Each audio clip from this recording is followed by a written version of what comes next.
साहेब, मला खूप अडचण आहे हो. माझ्याकडे काहीच पैसे नाहीत. मला खूप लांब जायचंय. अख्ख्या बिल्डिंग मध्ये सगळे भंगार आहेत बरं का. तुम्हीच एक चांगले वाटतंय मला, आणि माझा शेवटचा पर्याय पण तुम्हीच आहे. मला खूप लांब जायचं हो साहेब. मला फक्त थोडीशी मदत करा. मी तुमचे उपकार कधीच नाही विसरणार, कधीच नाही साहेब. ते सगळं ठीक आहे, पण मी आता वरती येतानाच 10 मिनिटापूर्वी तुम्हाला 200 रुपये दिले वाटतं.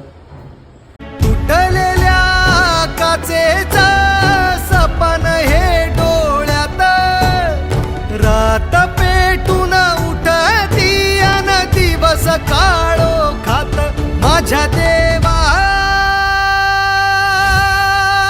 अहो आधी सांगायचं ना, उगाच फालतूचा वेळ वाया गेला ना माझा.